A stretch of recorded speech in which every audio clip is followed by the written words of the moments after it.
Boa noite. Nós vamos começar nossa reunião de hoje, pedindo a todos que entre conosco em sintonia, para podermos acessar aí as melhores vibrações, a fim de que nossa noite seja bastante proveitosa, e que possamos, ao final, sairmos aí com um pouco melhores do que chegamos. Que a espiritualidade que tutela a nossa casa, a casa de Kardec, esteja presente em nossas vidas, nos intuindo, nos abençoando, nos orientando em nossas decisões. E que possamos, nessa noite, Senhor, sermos um ponto de luz nesse grande universo que conspira em seu favor e em nosso favor. Abençoa-nos, Senhor, hoje e sempre. Que assim seja. Nós estamos estudando, às quartas-feiras, o livro do Esde. Quem quiser acompanhar, pode usar, inclusive esse material, ele está na internet, disponível, acesso gratuito. Podem baixar a apostila, nós estamos na apostila número 1. E estamos já no módulo 6, estudando reencarnação. Então, durante aí 6 semanas, 6 encontros, nós falamos de vários tópicos da reencarnação. Nós falamos do primeiro roteiro, em que nós estudamos os fundamentos da reencarnação e as finalidades, né? Quais são os fundamentos e por que nós reencarnamos? E aí nós revisitamos alguns princípios que são muito importantes. O principal deles talvez seja a certeza de que Deus atua em nossas vidas como um ser superior, infinitamente bom e justo. E a finalidade de estarmos recorrentemente retornando à carne para mais uma vivência, para várias experiências, para o aprendizado, é exatamente para que possamos evoluir, para que possamos ser melhores. Em seguida, nós falamos das provas da reencarnação. E aí nós trouxemos vários relatos de espíritos que nos dão essas provas, retorno, inclusive nossas memórias a respeito de lances, nossas intuições, várias situações que vivenciamos nessa presente encarnação e que nos deixa uma certeza muito, muito grande de que não estamos aqui pela primeira vez. Não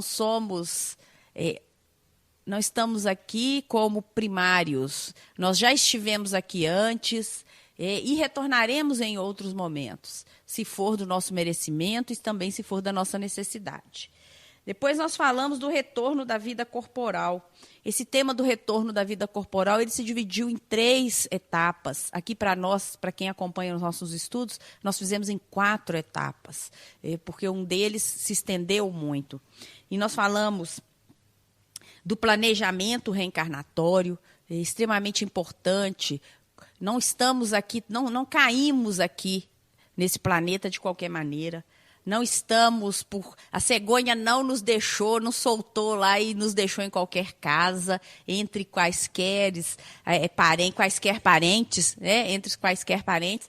Nós estamos aqui porque existe um planejamento reencarnatório que é feito no plano espiritual. E aí nós também lembramos como esse planejamento acontece para espíritos que estão no nosso patamar de evolução. Muitas vezes é um planejamento que necessita de orientação de outros espíritos que nos tutelam. Também vimos que espíritos superiores, à medida que vamos evoluindo, nós conseguimos tomar as rédeas do nosso próprio planejamento. E aí as nossas necessidades ficam para nós muito mais claras. Também vimos aqui a união da alma com o corpo, aquela circunstância em que somos concebidos e que o espírito já se vincula à mãe e a esse corpo material que está se formando e que se forma nos 9 meses de gravidez. E aí, nesse momento, nós aproveitamos para lembrar a história do Segismundo, o processo de reencarnação do Segismundo, que foi um processo bastante doloroso para todos aqueles que estavam envolvidos naquele conflito que foi o retorno dele ao plano espiritual após uma vivência muito complicada, muito endividada, muito cheia de transtornos. Tanto o Segismundo quanto aqueles que estavam vinculados a ele, todos eles sofreram muito, cada um na sua proporção. E aí nós vimos como que essas circunstâncias são tão dolorosas quando ainda somos muito devedores. E, por fim, na semana passada, nós falamos da infância. Nessa ideia aí do retorno à vida corporal, a importância da infância para o espírito. E aí eu gosto de brincar porque os pais arrepiam, né? Quando eu falo assim, aquele neném bonitinho que você tem em casa, olha para ele com mais cuidado, né? Aquilo pode ser um espírito que está em dívida com você ou vice-versa, e que veio mesmo não para ser tão bonitinho, mas às vezes para criar alguns problemas aí que nós precisamos enfrentar. Mas a importância da infância para o processo da reencarnação é muito grande. É o momento que o espírito está numa espécie de repouso, para que ele possa ser aceito, para que ele se aceite, para que ele consiga ter forças para continuar aí o seu processo, a sua existência. E falamos sobre isso na semana passada e hoje, para encerrar o módulo 6, reencarnação, roteiro 6, nós vamos falar do esquecimento do passado, as justificativas da sua necessidade. Lembrando que esses estudos todos são feitos com base em todo o material doutrinário, em especial a obra kardeciana, né, o Pentateuco kardeciano, o Evangelho segundo o Espiritismo, a Gênese, o Livro dos Espíritos, mas também algumas obras de Chico Xavier. Hoje nós temos também alguma referência a Leon Denis. Já há algum tempo também temos trazido algumas referências de André Luiz. Hoje, em especial, esse estudo ele traz um pouco lá do entre a terra e o céu. Esse material todo está à disposição de todos os que quiserem se aprofundar nos estudos. O estudo sistematizado da doutrina espírita é uma proposta ao espírita para que ele possa se conhecer um pouquinho mais sobre a sua doutrina. Porque às vezes fica muito bonito, né? Eu sou espírita, mas na verdade é um espírita que não estuda o espiritismo, não se conhece, diante do primeiro desespero, diante do primeiro tropeço, já questiona Deus, já questiona as circunstâncias que o envolvem. Então é importante que a gente entenda, estude o espiritismo, para que a gente possa entender os propósitos de alguns princípios tão importantes. E um deles que estamos aí já há algum tempo falando é a reencarnação. Qual que é o propósito de se esquecer o passado? Por que a gente tem que esquecer o que fomos? Por que a gente não vem com a nossa memória para sabermos, olha, eu tenho um ajuste com você, eu tenho um ajuste com outra pessoa, eu preciso melhorar um pouco mais. Alguns questionamentos como esses são muito comuns entre não espíritas e até entre espíritas que não estudam, espíritas que não se dedicam aos estudos. Ficam querendo conhecer até que ponto eu posso, é aconselhável ficar revirando o nosso passado. Precisamos tomar cuidado. Tem muita gente que vem na casa espírita para saber o que foi na outra encarnação. Cuidado. A proposta da doutrina espírita não é essa. A proposta da doutrina espírita é nos oferecer condições para compreender a nossa existência atual e, a partir daí, buscarmos melhorias. Nós não precisamos conhecer o que fomos em outra existência para saber o que temos que corrigir nesta. Cada um de nós, na nossa intimidade, sabe onde o nosso calo aperta, não é assim? Cada um de nós sabe cada um sabe quais são as fragilidades, quais são aqueles pontos que são mais complicados para a nossa existência. Então, não precisamos ir além. Se nós confiamos na justiça e na bondade de Deus, nós não podemos querer ir além do que Ele nos permitir. Quando Ele nos dá o véu do esquecimento, existe um propósito para isso. Senão, poderíamos ter essa recordação, essa memória conosco. Mas existe um propósito, e quando esse propósito, quando está conosco, é preciso que a gente tenha serenidade para não ficar bisbilhotando. O espírita não tem que ficar inventando moda. Ser espírita não é inventar situações. Ser espírita é ser um ser comum. Mas um ser consciente, sabedor de que todos os nossos passos no plano material encontram ressonância no plano espiritual. Essa talvez uma reflexão que os espíritas tenham que fazer o tempo todo. Enfrentar situações, enfrentar circunstâncias, a partir da certeza que existem situações e circunstâncias também no plano espiritual que constroem, que amenizam, que agravam determinadas situações. Então, diante desse questionamento, dessa proposta do estudo da noite, nós vamos trazer algumas ideias, algumas respostas que o codificador Allan Kardec trouxe para nós.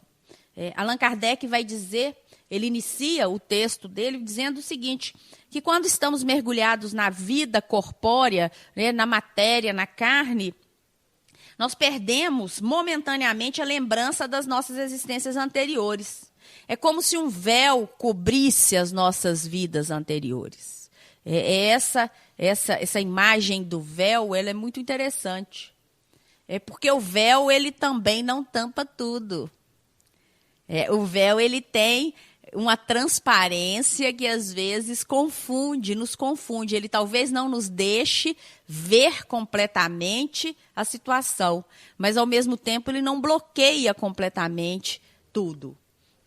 Então, ele diz também o seguinte, que essa nossa perda aí momentânea da lembrança conserva algumas vezes vaga consciência. Mesmo perdendo momentaneamente essa lembrança, nós, espíritos, conservamos em alguns momentos essa vaga consciência. Olha o véu.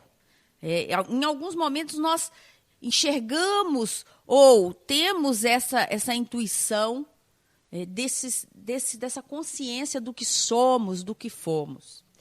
Allan Kardec vai dizer que, em certas circunstâncias, essas lembranças, elas são reveladas. Elas podem ser reveladas. Então, é possível que haja uma revelação a respeito do que foi uma existência anterior nossa? Sim, é possível. Mas é necessário que essa revelação ocorra? É isso que a gente precisa pensar. É possível saber o que eu vivi, o que eu fui em outra existência? Sim. Mas qual é a necessidade desse conhecimento para essa existência? Allan Kardec vai dizer que essa revelação, os espíritos superiores só fazem para nós quando há alguma finalidade útil. E nunca, jamais, espíritos superiores sérios farão esse tipo de revelação para nós apenas para atender às nossas necessidades, às nossas curiosidades. Então, vejam bem, é possível saber o que fomos, sim, se houver necessidade para a nossa evolução. Caso contrário, os espíritos sérios, os espíritos que realmente são aqueles que estão aí nos iluminando, nos conduzindo ao bem, eles não irão nos revelar isso. Já falei que no plano espiritual tem espírito fofoqueiro, igual tem aqui, no plano material. Tem espírito zombeteiro. Então, quando a gente quer saber demais, nós ficamos suscetíveis a essas influenciações inferiores. Daí a nossa responsabilidade em saber pedir. O que é necessário para mim? Qual é a necessidade disso? Muito bem. Allan Kardec vai dizer que o esquecimento das faltas praticadas não constitui obstáculo para a melhoria do espírito. Porquanto, se é certo que este não se lembra delas, das faltas, com precisão, não menos certo é que a circunstância de as ter conhecido na erraticidade e de haver desejado repará-las, o guia por intuição e lhe dá a ideia de resistir ao mal. O que ele está dizendo? Olha, não precisa você saber quais são suas faltas, não. Por intuição, cada um de nós sabe. quais são as faltas, quais são os vícios, quais são as nossas maiores fragilidades. Cada um de nós sabe, por intuição, não precisamos ficar querendo essa certeza tão claramente. E sabe também, cada um de nós sabe, o ponto em que somos frágeis e que temos que resistir ao mal. Qual que é a minha fragilidade? Eu sei quando eu tenho que evitar determinadas coisas. Não que eu seja proibida de fazer nada, mas existem situações que são desaconselháveis à minha própria evolução. Ninguém é proibido de nada. A doutrina espírita não impõe nenhum tipo de regra. Ninguém aqui sai com um manualzinho, olha, pode fazer isso, não pode fazer aquilo. Não.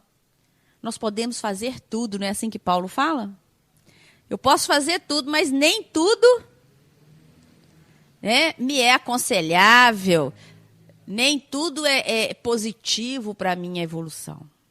E essa seleção aí, essa escolha, esse discernimento entre o que é bom e o que é ruim para o espírito, o próprio espírito sabe. Cada um de nós sabe, dentro das nossas condições, o que realmente deve ser atendido nesses momentos. Então, Allan Kardec vai lembrar que essas intuições, elas são assistidas pelos espíritos superiores, que também nos dão inspiração, não é assim? Às vezes o espírito está lá, esperou, hoje é quarta-feira, vamos esperar, faltam 2 dias. Tem gente que programa isso nas redes sociais, não é assim? Fica já todo mundo de olho na sexta-feira, porque a sexta-feira é o dia de sair para passear, para aprontar, para fazer tudo. E aí na sexta-feira amanhece com a enxaqueca daquelas. A enxaqueca pode ser uma proteção que veio para te cercar de fazer mais bobagem. Para evitar caminhos tortos e corrigendas mais complicadas. Então, quando às vezes nós somos impedidos por algumas circunstâncias de fazer algumas coisas que geralmente não estamos tão propensos a fazer, não vamos ficar aí lamentando demais, não. Os espíritos superiores, segundo Allan Kardec, eles estão o tempo todo também nos intuindo. Nós precisamos ter um pouco de cuidado para tentar observar. Observar aquelas circunstâncias que nos cercam muitas vezes e que não viabilizam determinadas condutas. Então, se não viabiliza, por que eu vou forçar essa conduta? Que eu, na minha intimidade, sei que não é boa para mim. Que vai me trazer mais problemas, que vai me trazer um retrocesso aí nas minhas conquistas. Então, Allan Kardec, ele deixa isso muito, muito claro para a gente. E ele diz o seguinte, que o homem não conhece os atos que praticou em suas existências pretéritas, mas pode sempre saber qual o gênero das faltas de que se tornou culpado e qual o cunho predominante do seu caráter. Eu posso não saber qual é especificamente a falta que originou determinada circunstância nessa presente encarnação. Mas o gênero, na verdade, a espécie de falta, se é na área dos vícios com bebida, se é na área do vício com as drogas ilícitas, se é na área da sexualidade, se é na área da violência, se é na área da convivência, isso, de alguma forma, fica mais latente para o espírito, mesmo que ele não saiba entender por quê. Às vezes, ficamos aí impedidos de realizar determinadas circunstâncias que imaginávamos que fossem extremamente necessárias. Muitas vezes a gente não pode ter filhos. E ao invés de ficarmos desesperados, e é isso que a doutrina espírita nos convida, a reflexão. Vamos refletir. Eu talvez não possa ter um filho hoje. Isso são possibilidades, viu, gente? Não tem nada fechado em reencarnação, não. Mas talvez pode ser porque Eu banalizei uma oportunidade do exercício da maternidade em outra existência. Eu desprezei os compromissos com a maternidade. Nós vimos aí, há algum tempo atrás, a importância da maternidade. O útero como um vaso sagrado que viabiliza a chegada de um espírito. E, às vezes, eu preciso valorizar. Eu preciso desejar o suficiente para que, em outra existência, eu possa ter uma nova oportunidade. Então, nós podemos, às vezes, não conhecer o motivo real. Mas a área em que estamos aí tendo dificuldades, estamos necessitando de resgate, isso com certeza a nossa intimidade, em nossa intimidade o nosso espírito saberá. Muito bem. Allan Kardec vai lembrar que a natureza dessas provas, dessas circunstâncias que sofremos, também nos podem esclarecer acerca do que fomos e do que fizemos. Do mesmo modo que neste mundo julgamos os atos de um culpado pelo castigo que lhe aflige a lei.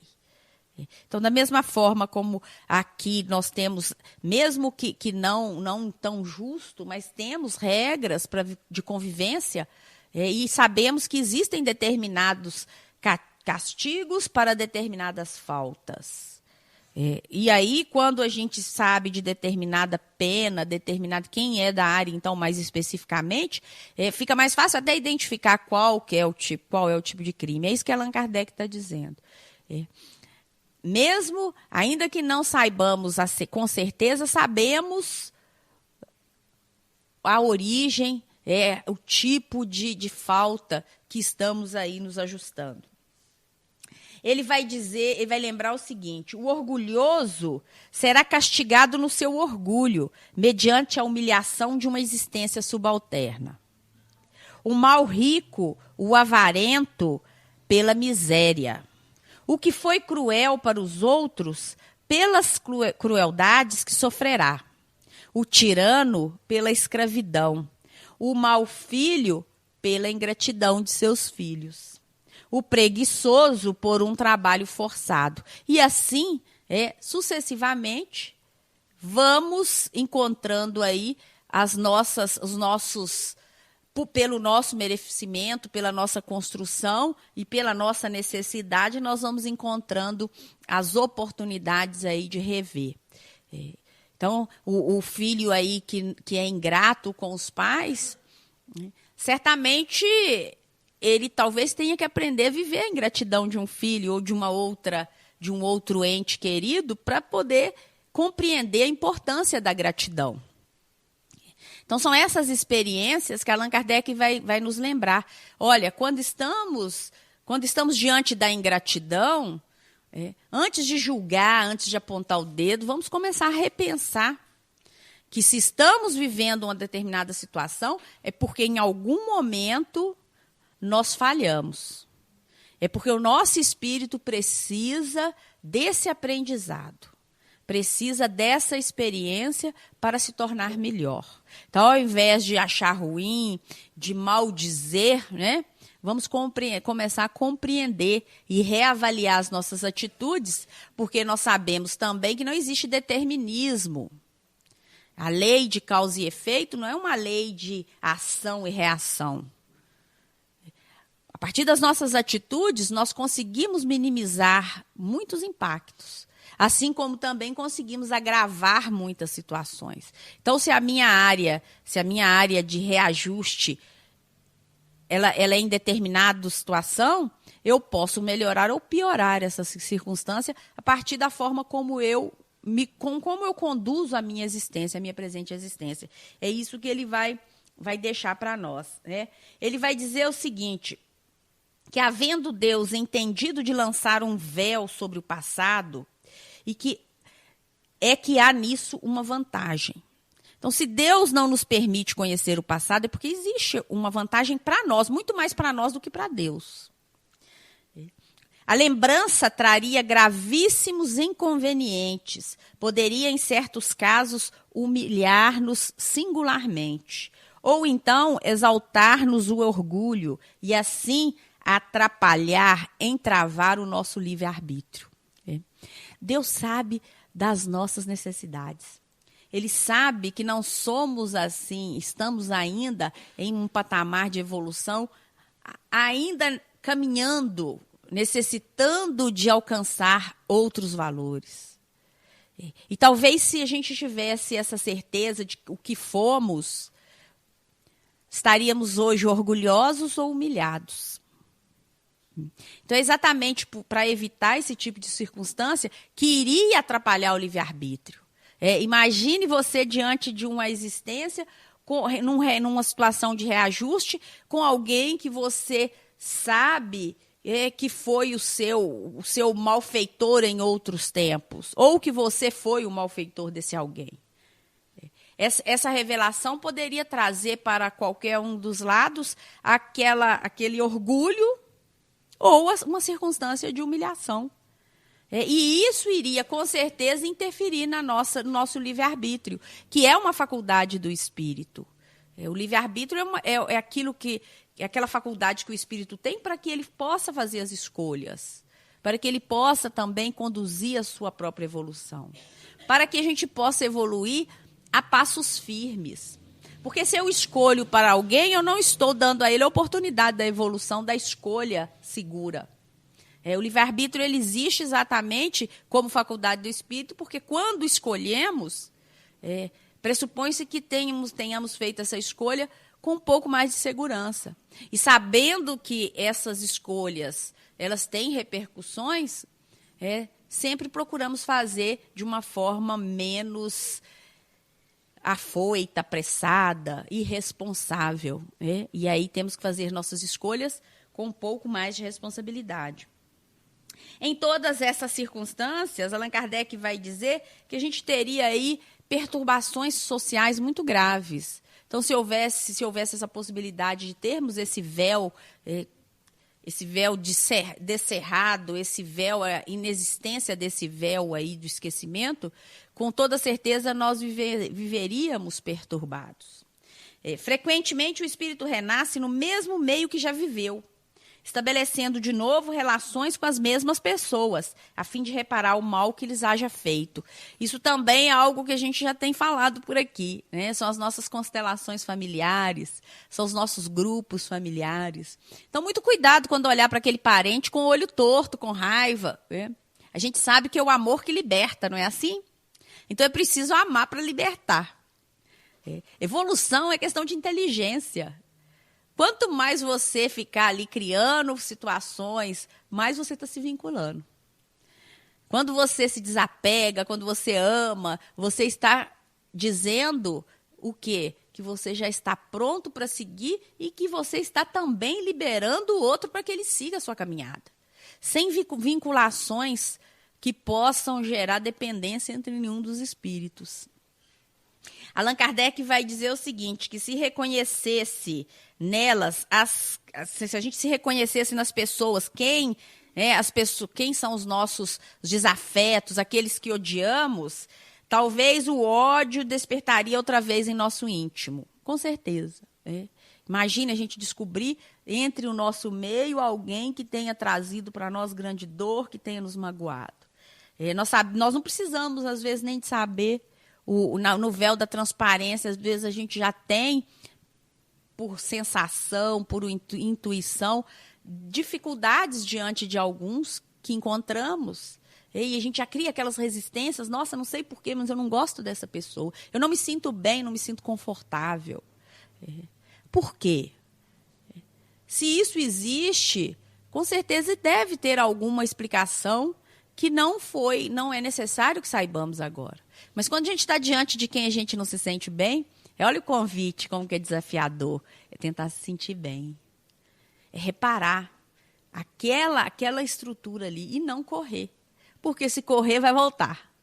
Quantas vezes forem necessárias. Porque a gente vai cursar essa escola quantas vezes forem necessárias para que a gente possa alcançar a maturidade espiritual. Com toda a paciência, com toda a tranquilidade, mas nós não vamos nos furtar dos nossos compromissos. Allan Kardec vai dizer o seguinte, que para que a gente pudesse ser melhor, Deus, ele nos outorgou a voz da consciência e as tendências íntimas. Que essas duas situações, a nossa consciência e as nossas tendências íntimas, priva-nos do que nos seria prejudicial. A nossa própria consciência é que vai nos dizer e que vai nos dar aí o sensor daquilo que nos é prejudicial. Que ao nascer traz o homem consigo o que adquiriu, que ele nasce qual se fez em cada existência. Em cada existência tem um novo ponto de partida, pouco lhe importa saber o que foi antes. Se vê punido, é que praticou o mal. Para pensar. E não é bom, não é? Quando a gente olha para a gente e fala assim, meu Deus, então quer dizer que isso tudo que eu estou vivendo, fui eu que dei causa? Na lei de justiça e de amor de Deus, sim. Eu posso até fingir que não quero aceitar essa lei, como às vezes a gente encontra alguns que se revoltam diante dela. Mas a lei de justiça e de amor, ela nos ensina e ela nos prova e nos comprova exatamente isso. Se a dificuldade está visitando a minha porta, é porque eu dei causa a essa dificuldade em algum momento. Não como castigo. A gente tem que parar com essa ideia equivocada que algumas pessoas, até espíritas, que não procuram entender o espiritismo, ficam, olha, isso é castigo. O que você está vivendo não é castigo. Isso é aprendizado. Vamos mudar o foco. Isso é aprendizado. Por que eu estou vivendo essa situação? Para que eu possa aprender. Para que meu espírito possa ser lapidado. Lembram lá do Emmanuel, quando ele fala lá da família como o cadinho, não é assim? Purificador. O que é o cadinho? O cadinho não é aquela panela quente, é como se fosse uma panela quente, não é? Que a gente coloca o minério ali para que ele possa desprender as impurezas. O núcleo familiar é aquela quentura ali da panela, da pressão ali do cadinho, para a gente soltar as impurezas e realmente aprimorar aquilo que temos de melhor, que é a nossa bondade, que é o que nos une a Deus. Então, quando estivermos aí nas dificuldades, vamos começar a pensar um pouquinho que talvez tenhamos sido aí os causadores, né? Talvez estejamos aí criando situações desnecessárias. O esquecimento ocorre apenas durante a vida corpórea. Volvendo à vida espiritual, adquire o espírito a lembrança do passado.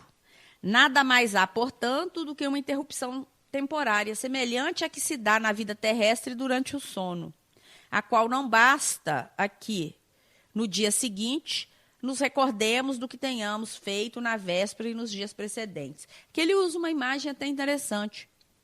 É como se a gente vivesse cada encarnação como se fosse o tempo de um dia. Durante a noite, a gente geralmente, conscientemente, nós não temos lembrança de nada. Ficamos adormecidos. No outro dia, a gente acorda e as memórias continuam, as memórias do dia anterior. É isso que ele vai dizer. Quando estamos desencarnados, quando desencarnarmos, nós não iremos apagar as encarnações anteriores e ficar só com a última encarnação. Não é isso. Mas nós teremos a oportunidade de verificar, talvez numa linha evolutiva, as nossas reencarnações, as nossas encarnações, e aqueles pontos que falhamos ou que conseguimos superar em cada uma delas. Aquilo que viemos para ajustar, lá no nosso planejamento espiritual que nos propusemos a fazer, o que efetivamente fizemos e o que ainda falta para ser feito. É um grande educandário, se a gente for pensar na melhor expressão da palavra. Se formos pensar na escola como o melhor para todos nós, o que nós temos é isso. Nós vamos ter matérias que vão ser aprovados. Mas nós vamos ter matéria que a gente vai ter repetência. Tem uns que já tomam bomba direto. Mas outros ficam de recuperação, não é assim, seu Fernando? Fica de recuperação e nós ficamos de recuperação sempre, né? Mas a gente arranja professor para ajudar, que são os nossos espíritos que nos tutelam. São aqueles que vão nos orientar no melhor, no estudo do Evangelho, nos exemplos de Jesus, para que a gente possa superar essas dificuldades e, ao final, a gente possa se diplomar com mérito. Muito bem. Allan Kardec, na Gênese, ele vai lembrar o seguinte, que o novo homem, por mais antigo que seja como espírito, adota novos processos auxiliados pelas suas aquisições precedentes. Ele lembra que o esquecimento do passado, obedecendo às leis superiores que presidem ao destino, representa a diminuição do estado vibratório do espírito em contato com a matéria. Esse esquecimento, segundo Allan Kardec, é necessário, afastando-se os benefícios espirituais que essa questão implica, à luz das concepções científicas, pode esse problema ser estudado atenciosamente. Tomando um novo corpo, a alma tem necessidade de adaptar-se a esse instrumento. Precisa abandonar seus vícios, seus defeitos, suas lembranças nocivas do seu passado tenebroso. Necessita, e aí ele usa uma imagem muito interessante, né? Ele vai dizer o seguinte, que olha, para que a gente possa deixar os vícios, os defeitos, o passado tenebroso, a gente precisa de um corpo virgem. A gente precisa de um corpo novo, um corpo que esteja pronto para reescrever a nossa vida, mas da melhor forma possível. E aí ele usa esse termo, necessita de nova virgindade. Um instrumento virgem lhe é então fornecido. Os neurônios desse novo cérebro fazem a função de aparelhos quebradores da luz. O sensório limita as percepções do espírito e somente assim pode o ser reconstruir o seu destino. Então, não ia adiantar nada se estivéssemos aqui armados com os nossos vícios, com os nossos defeitos, com as nossas convicções. Isso é muito fácil da gente perceber isso.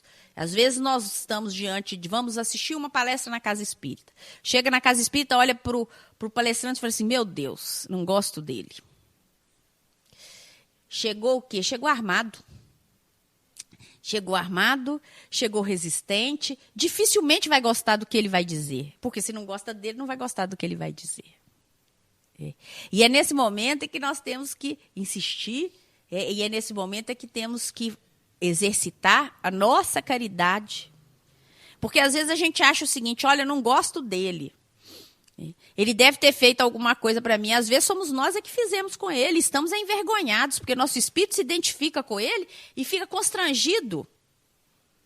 Porque quando estamos fora do corpo material, nós sabemos o que somos, com toda certeza. E às vezes o que me constrange é estar diante de alguém que fiz tanto mal. E aí é o exercício do religamento. Por isso é que é reencarnação.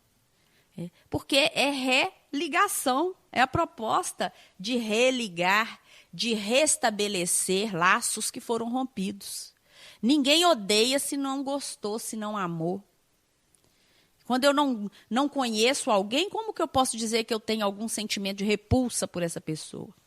Falando assim numa circunstância bem comum para todos nós. Como que eu posso repudiar alguém que eu nunca tive nenhum tipo de relacionamento? Se existe mágoa, é porque existiu sentimentos anteriores que foram machucados, que adoeceram, né? O ódio é o amor doente, não é assim que falam por aí? E aí a gente precisa, nessas oportunidades reencarnatórias, buscar a cura para esse amor. Buscar uma forma de revitalizar, de restabelecer esses laços. Emmanuel vai dizer, no livro Emmanuel, como o esquecimento não é absoluto, dentro dessa obscuridade requerida pela necessidade de estudo e desenvolvimento, experimenta a alma, às vezes, uma sensação indefinível. É uma vocação inata que a impele para esse ou aquele caminho. É uma saudade vaga e incompreensível que a persegue nas suas meditações. São os fenômenos introspectivos que assediam frequentemente. E como tem gente magoada, triste, sofrida, sem saber o porquê, hein? Tem hora às vezes a gente encontra determinados espíritos que suspiram profundamente de saudade, de coisas que acha que não sabe nem o que é. É isso que Emmanuel está falando aqui. É que muitas vezes esse esquecimento ele não é absoluto. Nós trazemos nas nossas impressões, às vezes, uma ausência que a gente não sabe explicar por quê, não é assim, Cláudia? Mas dói tanto e você não sabe o que está doendo. Porque o véu, ele não é absoluto. Ele deixa marcas. E o espírito, às vezes, precisa ali daquele reajuste em determinadas áreas. Então, Emmanuel está dizendo isso. Ele vai dizer que tais circunstâncias desse tipo, né, são vulgares em todos nós. Ele diz que os seres mais evoluídos, nos seres mais evoluídos, essa obscuridade ela é menos envolvente. Os seres superiores eles conseguem ter essa abertura com mais tranquilidade. Mas para nós que ainda estamos num mundo de prova e expiação, tentando entrar para a regeneração, e aí temos que regenerar, reajustando, fazendo a nossa faxina interna. Porque regenerar é tirar o lixo, é tirar o vício e trazer a virtude. É fazer aí uma faxina que talvez... E quando fazemos faxina, o que sai de sujeira, não é assim? Porque porque durante assim, anos e anos a gente vai acumulando. Vai acumulando detrito, aí vai acumulando mágoa, vai acumulando sentimento menor, vai acumulando intriga, vai acumulando tudo. Mas aí chega um momento em que eu descubro que isso não me satisfaz mais. Não é isso que eu quero. Eu quero limpar. Eu quero voltar à minha condição. E quero retomar a minha vida em patamares melhores. Só que para isso eu preciso retirar tudo de novo. E às vezes volta tudo muito forte. E aí toda aquela sujeira tem que sair. Igualzinho a gente faz na faxina da casa da gente. Lá no livro Entre o Céu e o Inferno, André Luiz vai dizer que é por isso que nossas recordações são fragmentárias. Todavia, de existência a existência, de ascensão em ascensão, nossa memória gradativamente converte-se em visão imperecível a serviço de nosso espírito imortal. Leon Denis, num livro chamado Depois da Morte, ele diz o seguinte, que o esquecimento do passado é condição indispensável de toda prova e de todo progresso. Ele fala que o nosso passado guarda manchas e nódoas, que a vida terrestre já é difícil de suportar.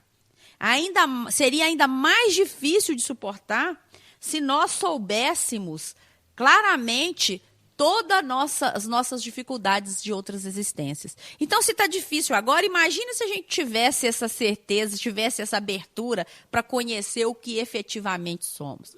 Ia ficar mais difícil ainda. Então, nesse livro, Leon Denis vai dizer exatamente isso. Se a nossa dificuldade hoje é grande, imagina se a gente pudesse ter acesso a todos os nossos crimes, as nossas maldades, as nossas vergonhas de vidas anteriores. O conhecimento das nossas faltas e suas consequências, erguendo-se diante de nós como ameaça medonha e perpétua, paralisaria os nossos esforços, tornaria estéril e insuportável a nossa vida. Sem o esquecimento, os grandes culpados, os criminosos célebres, estariam marcados a ferro em brasa por toda a eternidade. E aí ele vai lembrar uma coisa que é tão comum entre nós, Vou ler, vocês vão lembrar. Os condenados da justiça humana, depois de sofrida a pena, são perseguidos pela desconfiança universal, repelidos com horror por uma sociedade que lhes recusa lugar em seu seio e muitas vezes os atira ao exército do mal. Então, vejam bem, se nós, diante daquilo que a gente entende como organização de justiça, se nós não perdoamos aqueles que, de alguma forma, cometeram algum delito e pagaram por ele, Se a nossa memória não permite isso, se a gente tem dificuldade com relação a isso, imagine se a gente tivesse toda essa abertura para saber o que cada um de nós, o que os nossos irmãos seriam. Essa lembrança do passado iria paralisar a possibilidade de progresso. Porque se nós não somos capazes nem de perdoar, às vezes, quanta dificuldade tem, por exemplo, ex-presidiários de se reinserirem na vida social. Ele é ex-presidiário. Não pode, não. E ele já pagou, mas ele continua marcado. Agora, imagine isso se nós pensássemos num acúmulo de várias existências, de várias circunstâncias. É isso que o codificador está dizendo. O esquecimento do passado ele é necessário. Ele é necessário para que o espírito possa progredir, para que o espírito não se paralise diante das circunstâncias. E ele encerra o seguinte, dizendo que quase todos nós, e sem medo de estar cometendo qualquer heresia, eu vou dizer que todos nós necessitamos do perdão e do esquecimento. Todos nós, com certeza, nós estamos aqui porque estamos precisando aprender a amar, a perdoar e a esquecer. E que Jesus possa nos abençoar, porque na semana que vem nós vamos falar da pluralidade dos mundos habitados. Boa noite a todos e que todos possam retornar na semana que vem.